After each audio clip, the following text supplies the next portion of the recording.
This week, we get to look at the coolest topic on the SAT math section, which is also the most advanced, complex numbers. These can be very abstract and non-intuitive, but fortunately, when you're asked for the SAT, are just the basics, and they show up very, very rarely. So let's get started. A complex number has a real part and an imaginary part, such as 3 minus 2i, which has real part 3 and imaginary part minus 2. And you're probably thinking, imaginary? What the heck? I thought math at least claimed to be grounded in reality, but it actually is in this case. The imaginary number comes from trying to solve the equation x squared equals minus 1. You should recognize that to solve this equation, you need to square root both sides, which would in this case give you x equals plus minus square root of negative 1. Now you should also recognize that the square root of negative 1 does not exist. There's no number that when you square it, it gives you a negative number. So mathematicians decided that they didn't want no solution to this equation. Instead, they made up their own solution. They said that the square root of negative 1, we'll just call it I, the imaginary number, and that's how we ended up getting these imaginary numbers I. For example, if we were given square root of negative 9, we could evaluate this by eventually using imaginary numbers. So first off, we want to split up the square root across the negative 1 and the 9, both factors.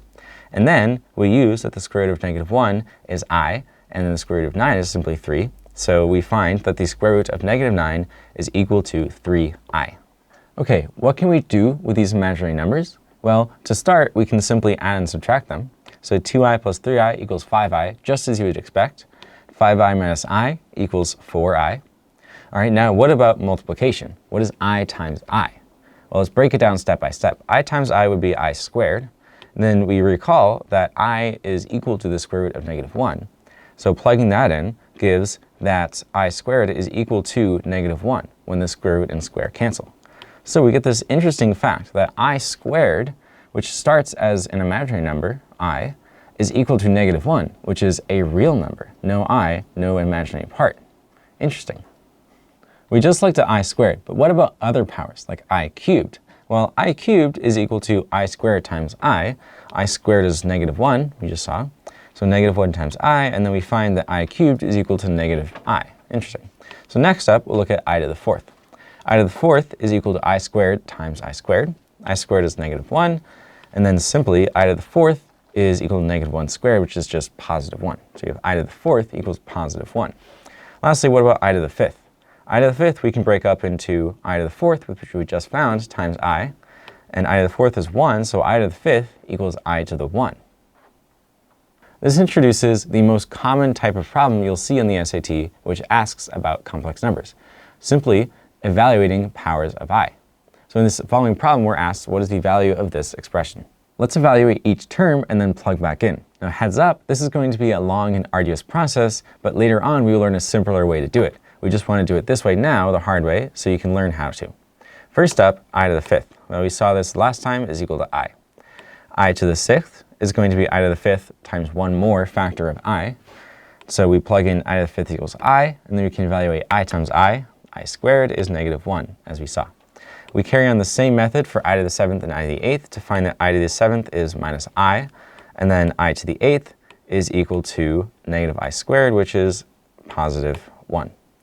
Plugging that back in for all the four factors we get, it's equal to I minus 1 minus I plus 1, which if you group together real and imaginary terms gives us our final answer 0.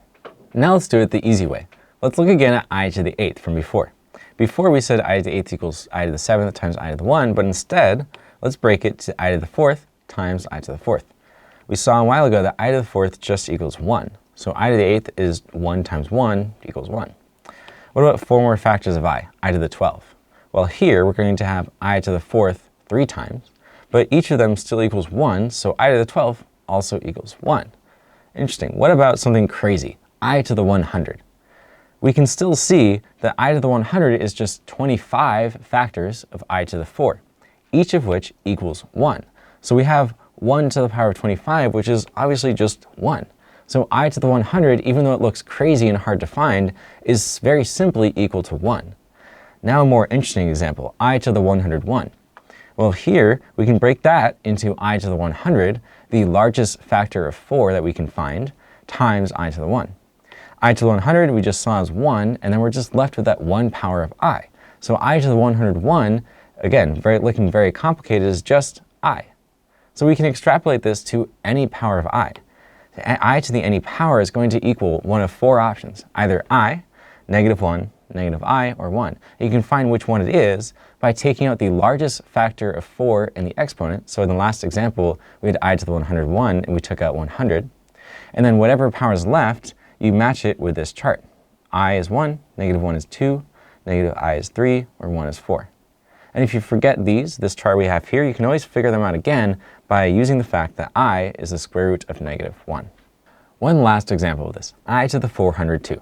Again, this looks big and scary and we might not know what to do, but as we just learned, it's very simple. So we're going to take out the largest factor of 4 we can find from the exponent, which in this case is easily 400. And then we're left with I to the 2. I to the 400 we saw goes to 1, and then we're just left with I squared, which we saw before is equal to -1. So our final answer is I to the 402 equals -1, very simply. Now that you understand imaginary numbers very well, you need to learn how to combine them with real numbers.